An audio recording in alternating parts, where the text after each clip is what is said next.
So my name's Jennifer. I come from Hebden Bridge and went to Calder High School, went to art college. Can you hear? Yeah. Okay, you hear me now? So I'm from Hebden, grew up the buttress, and not on the buttress, but at the top of there, and went to Calder High, went to art college, then decided that Hebden Bridge and Calder High School wasn't exciting enough for me, so I ran off to London and studied fashion and worked in the industry for a while. Then 15 years later, I returned to Hebden Bridge as an accountant and got a job right opposite school. So it didn't go very far, so I went far for a while and came back home. When I came back, I'd had a couple of kids, went back to work, and as I said, went to work as an accountant. I'd kind of ended up doing that through working in the fashion industry and writing and freelancing, and I'm sure it's the same in most industries. Freelancing is a bit of a nightmare. There's an art to it, and sometimes you have to work part-time to make enough money to do the freelance work that you love, especially if it's something creative.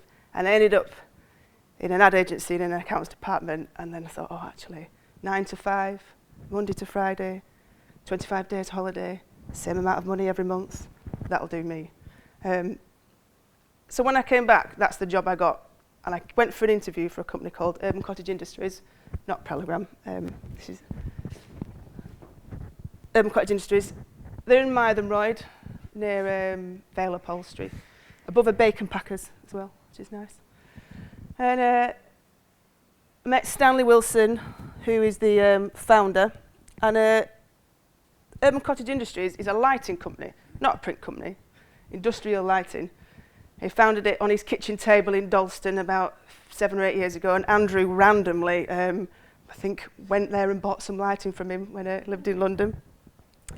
And during the interview, Stan went on and on and on about industrial lighting. It was fascinating. Filament light bulbs, hand-stitched, Swiss-made.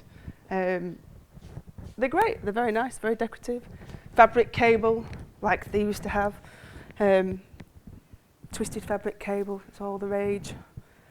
And enamel shades, so we've got copper shades, enamel shades, and they're all hand spun in Halifax and powder coated or vitreous enamel coated. And it was great. And as he's talking, I'm sat in this room thinking, right, there's all these large chests of drawers in the room with 42-point Bodoni, 12-point Times, Ventura, Futura, all these names on them. I'm like, well, that's print, that's nothing to do with lighting. And out through the window in the rest of the factory, I can see these machines, like the tops of these machines, like something out of a museum, out of the Victorian period.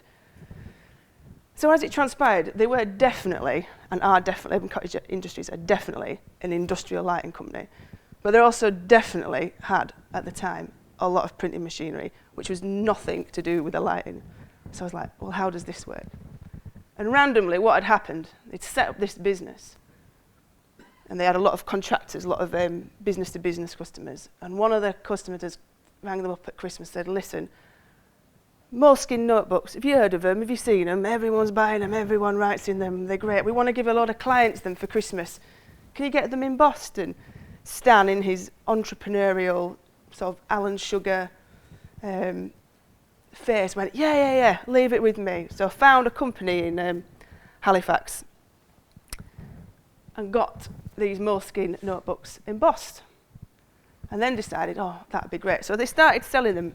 So just normal notebooks. We got them embossed in Halifax.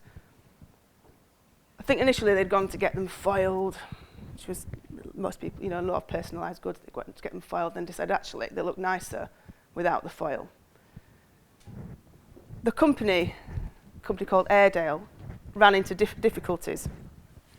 The place where they got them printed, and Stan said, "It's all right. I'll buy you out. I'll buy your machines. I'll take on your workforce." So all these printers and the people who worked there got shifted up the valley to Mytholmroyd, and he gave them a job. So they are like, I think there's probably 2 or 3 left now of the employees at Cottage Industries who work on dispatch or in production. Actually started at the print company. But the machines he bought weren't digital printers, they weren't modern printers. They were 1950s, 1960s Heidelberg Plattens, foiling presses. And the embossed work is done from a slug that's created using a hot metal typesetting machine called an Untitype. And the Untitype is the British version of the US's Linotype.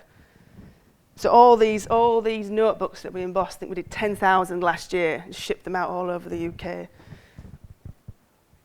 They're all embossed using a bit of metal that's created from a 19th century design. No computers are involved, no modern tech or anything. So we've got 8 of them now in the factory, 8 Untitype typesetters. So if you want to have a look at that, these are the slugs. Oh, right. I wondered if there'd be. So I'm not actually a printer by trade, and there's possibly you possibly know a bit more about the process. But this is essentially the main product that we sell: notebooks wrapped, embossed with the slug, and we stock a wide range of moleskin and leuchtturm, leather and non-leather notebooks. This is David at one of our Untitype machines. David actually ran at Airedale, so he's our resident guru when it comes to the machines.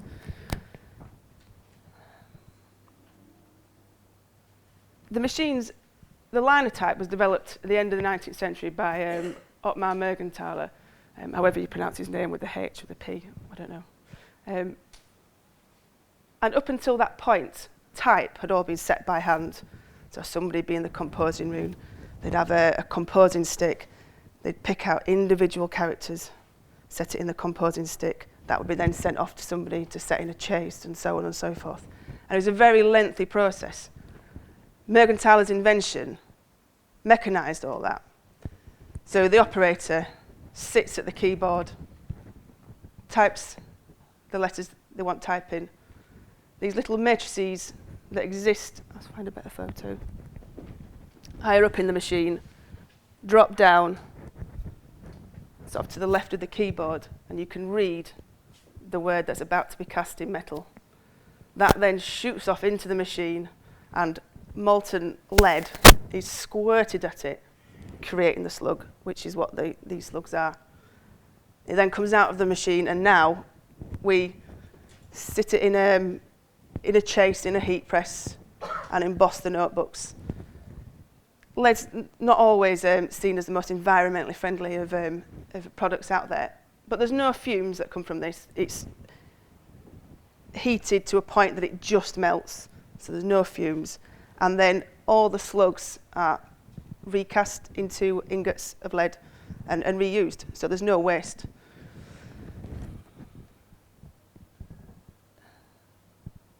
Newspapers and other printing firms would have banks of these machines. So the operator sits here, types on the keys. At the top, these large areas here, these are called magazines. One magazine will hold all the little matrices for one font in one size. So in a newspaper, I'm sure you will correct me if I get this wrong, each machine would have one font in one size, and that operator's job would be to create the text, the copy, for particular columns on particular pages, and the people who worked on the headlines or the people who worked on the back pages of the advertising section would all work on different machines depending on the font and the size of text. And these, do you remember these? These are, all right. Well, yeah. So these are matrices, and this is part of Mergenthaler's invention. So up until this point, people would have to set it by hand. And not only would they have to set the type by hand, but there would be other people employed purely to return the type back to the relevant boxes. And the boxes of type, they're like these massive drawers. I've no photo of it with me today, but these massive drawers that you open, these tiny little boxes, and in each box is a different character, a full alphabet, and then all your sort of question marks, exclamation marks. when I was shown this tray, I was like, well, surely it runs A to Z. No. It's the most peculiar order of type that you've ever seen, and there's no labels on it, and you had to learn it. I don't know why there was no labels. It seems strange and unhelpful that there wouldn't be, but there weren't. And people would go, as I understand it, there would be groups of men who would go from town to newspapers and printing offices and go just to put the type back into the right boxes. You know, it's a hugely time-consuming job. So when this was invented, newspapers, which up to this point had only ever been 8 pages long, were more, 10, 20, 30, or however many pages long. And all the staff who would now have lost their jobs because they wouldn't use handset type, I think it was about 10 years, they reckon. In the space of 10 years, the printing industry grew to the point that it re-employed all those people, or the same numbers at any rate, even if it weren't the same people. And it pretty much ran like that up until the 1960s, when printing changed. This is probably a closer up version of a Linotype and Untitled. I think this photo was probably taken very early in the 20th century or end of the 19th century. And the machines that we have in our office, pretty much like that, exactly the same. They're apparently very over-engineered. If you were to make one today, you wouldn't have as many moving parts. You know, when you push the lever and these brass matrices shoot off into the machine, it's like someone's launching a steam train. This lever moves down and then this one moves up, and it's like being in some sort of crazy inventor's workshop 100 years ago. So this is, you know, someone called Douglas Wilson. We'd set the mats, and then the slugs are created, and then they go off and they're embossed in the notebooks. This is an example of a print room where you've got all the Linotype operators in the back, and then the slugs would be taken to these gentlemen on the slab, where they would then set in a chase the type, and then that would go off to be printed. And we made a small. This is just a shot, which should work. 1, 2, 3. All right, so this is in our office casting the type. This is Hannah. She's our new apprentice, print apprentice, casting the type. Pull the lever, shoots off into the machine, which you can't see. I mean, like, even if I wanted to take photos, we couldn't take them because it's all closed in. The slug comes down slowly.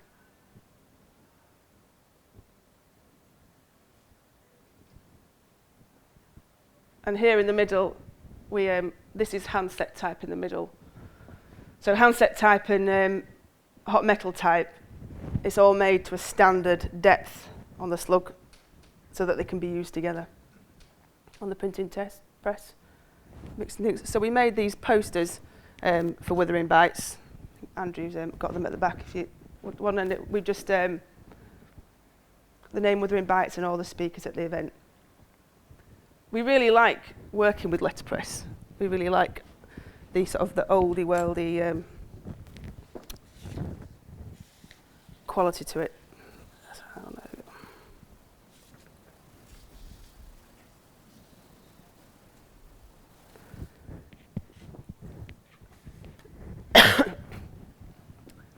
And this is one of the other machines that we got from Halifax, sort of Heidelberg Platten. Once the metal has been cast and the slug's been made, these matrices then shoot up back to the top of the machine. They run along a bar, and each character has a different set of teeth in a groove at the top. And that dictates the slot in the magazine that it goes back to. So that whole process of, you know, employing lots and lots of people to come and take the type and put it back in the box was eradicated, and the machine just did it all.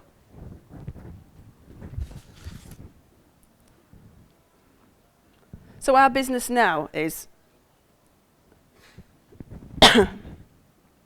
embossing notebooks for personal orders, so whether you want them for yourself, for gifts, They're really popular at Christmas. You can type anything you want on there.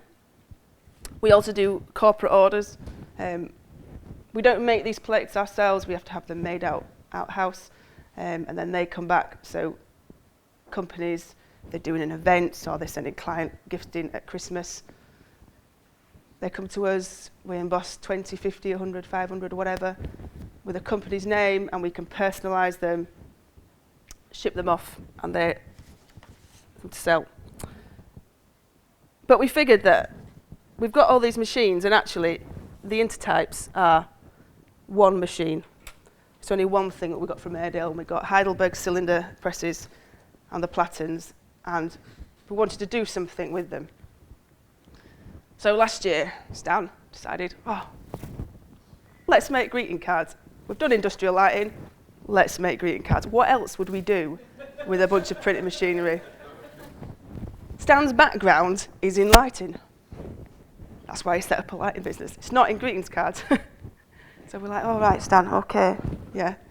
And I don't know whether you work for big companies or small companies, but people who've set their own businesses up do tend to have that little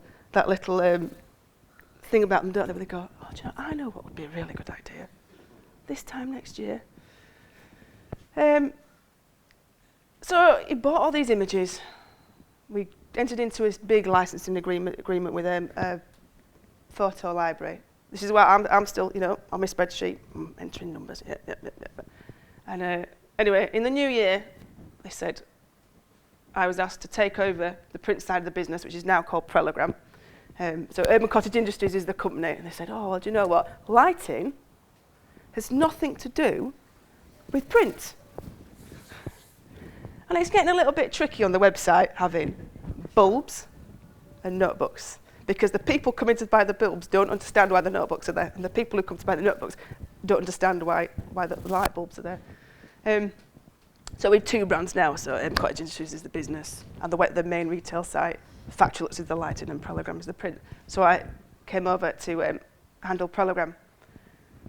So we've got all these images, and we're like, what are we going to do with them?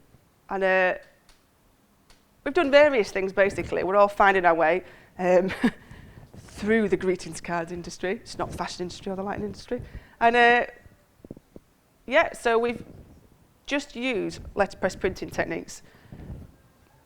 But today, rather than 30, 40 years ago, letterpress would be much more long-winded than it is today. And actually, the reason why we decided to do it and think we can make a success of it is because of modern technology. We use Apple computers, Adobe software, we've got a Dantex plate making machine, an Epson printer, and that's all that equipment then means that we can design a card on a computer, hit a few buttons.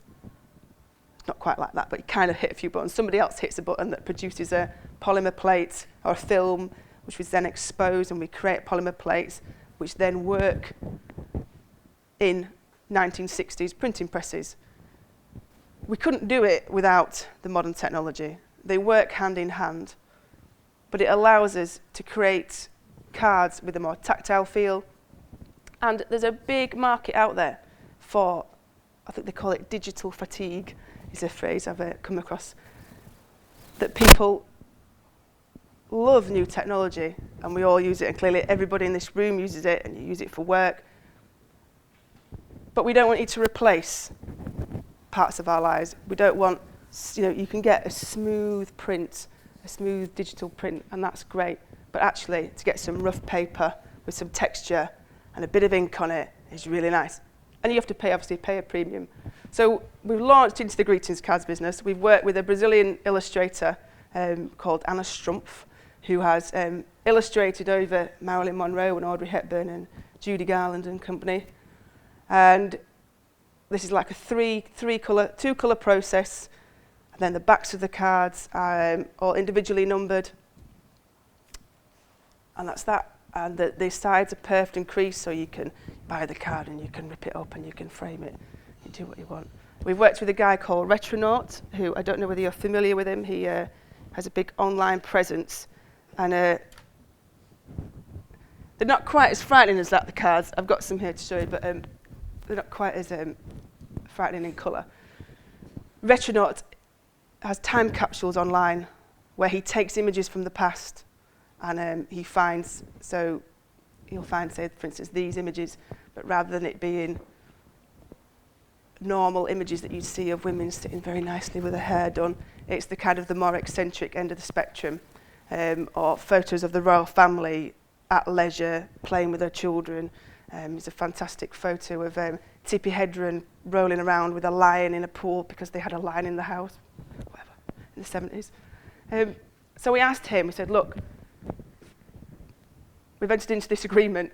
What actually happened was we had about a week before the deadline, and I'd come on board and I said, look, you know, we've paid all this money and we can get 120 images from Corbis, but it says we've got to do it by the end of the month. No, I'll be fine, don't worry about it. So Corbis emailed us, your account will be terminated in 7 days. So we're like, right, so we've got to find all these photos. So we contacted Chris Wilde, said, look, you've got to help us out. We need some images. Here's a license, we'll pay you, find them. Found us all these images, and so we've started printing them. And we're at a point now where we've got together a reasonable collection of cards that we're about to go to market with. They're all printed in halftone. So traditional letterpress these days, you see, it's all the letters, and it's your name embossed in big chunky text, and it's like, oh, you know, there's thousands and thousands of people doing that on Etsy and not on the high street. So we wanted to do something different. So it's all printed in halftone. We've got posters as well. This is a Heidelberg Platen. So Platens are smaller presses that print by pressing by the paper meeting the plate. And then we have a larger press, a larger cylinder press, which is where it's on a plate, on a cylinder, and it goes through the machine.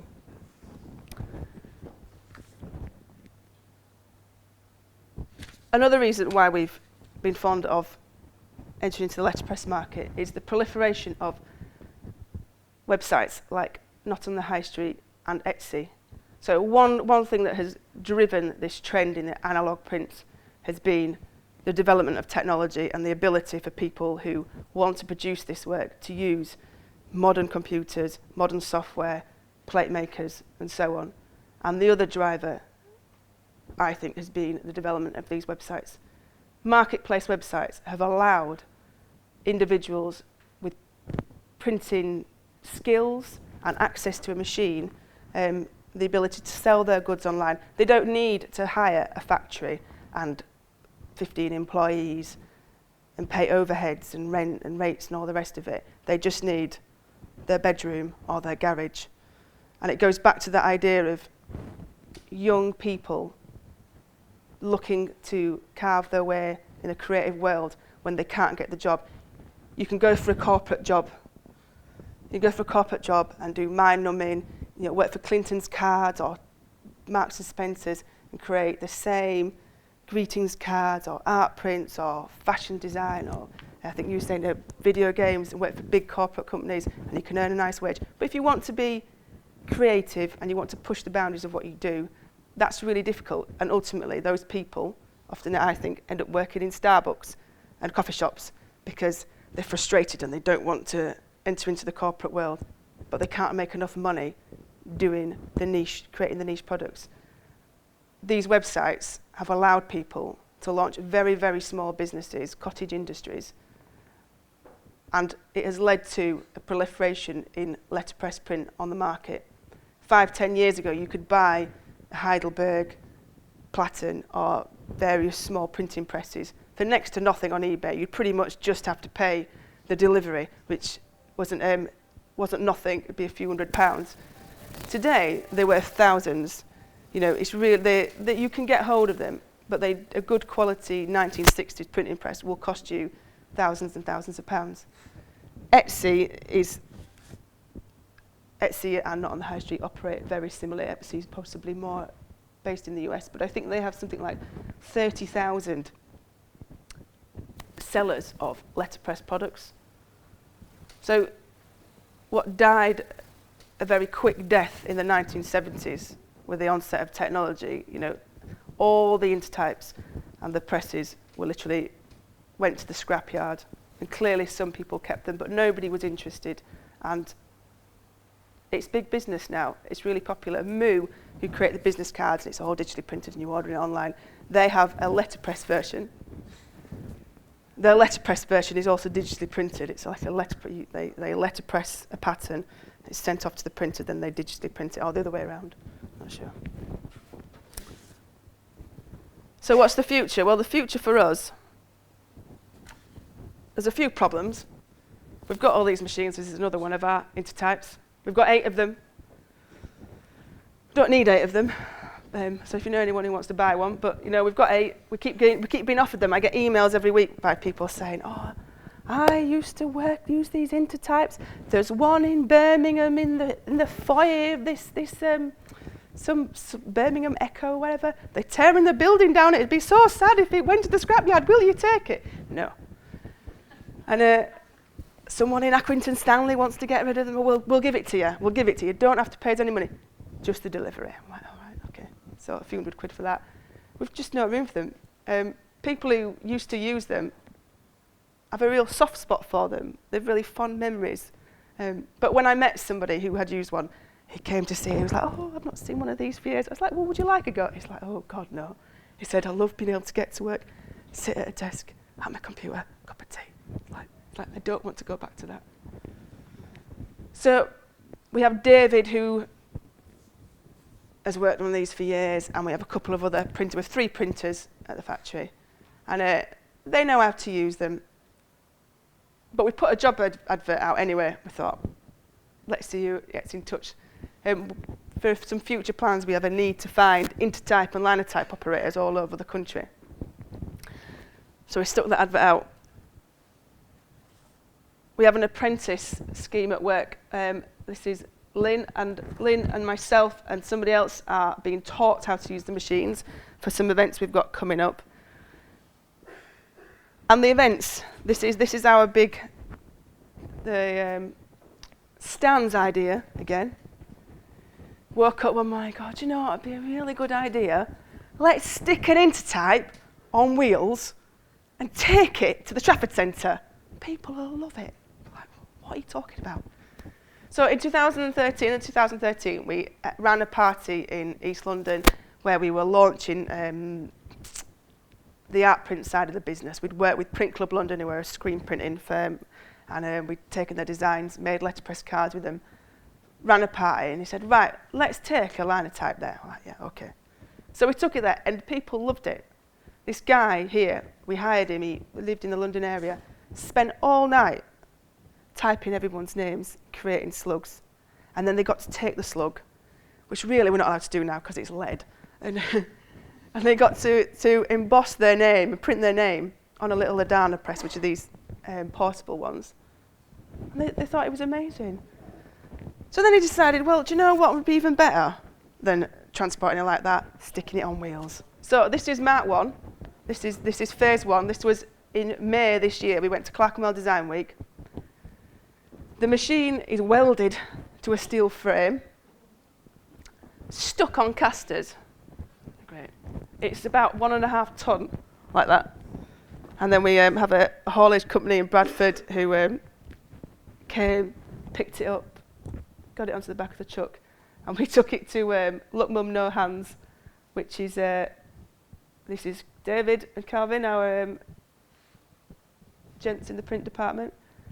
So Look Mum No Hands is a cycling cafe in London. So, well, they're not a cafe catering to cyclists, and it's all very cool, and they love having things going on, and we installed all the lighting there a few years ago. So we put the machine in their courtyard through Clerkenwell Design Week, and people could come up, pick a notebook, watch their name being set in hot metal type, and have it embossed and take it away with them. And it was a success to a certain degree. But it was enough of a success for us to do it again, and in a week's time, 2 weeks' time, we're at the print show in Birmingham, and we've been invited by them to bring the linotype to the event, and we're selling notebooks. But this is phase 2 we're on now. So now we're having, because 1.5 ton, not heavy enough. We're putting doors on each side, and you open the doors, and in the doors are going to be notebooks, thousands and thousands of notebooks, again, that don't weigh nothing. So this machine that he's looking at going to be about 2 tons by Friday. We're having to, we have a welder next door, which has proved really handy for us. And a bit of a liability, because Stan just goes round there and goes, do you know what, I think it'd be a great idea. And this guy just goes, yeah, it's fine. Bring it round, I'll do it. So the doors are being made as we speak. And then next Thursday, it'll be packed off down to Birmingham. And we'll be selling notebooks and embossing them using a piece of, well, this was probably made in the 50s. The machines we've got were made in the 50s, but it's all based on a 19th century design. It's not changed very much. The power supply, I think, might have changed, but that's about it. And then in another month's time, in mid-November, we are going to the Ideal Home Show in Manchester. For 4 days. 4 days. Going to be stood there with, Kevin MacLeod and that Geordie bloke and Greg Wallace. That'd be wicked. And so we're going to be embossing notebooks. So the training that I've been having and some other colleagues have, because I'm going to have to sit on that machine for 4 days, or at least one of those days, typing everybody's name, and then we'll be embossing them and selling them and hoping that the crowd at the Ideal Home Show would like to buy more notebooks than it's going to cost us to ship it there and pay for the stand for the week. But that's the future. The future is this machine travelling the UK, embossing notebooks. We've actually been asked, 2 days ago we were asked by a print organiser, people of print, there's like a print consortium, and they said, do you want to bring it to Paris? So I was like, yeah, I think I could go. I was like, I could go with that. So the idea works and people like it. And it just only relies, this side of the business does only rely on old machinery. But the other side, the print side, does rely now on old machinery with modern technology. And that's it. Thank you.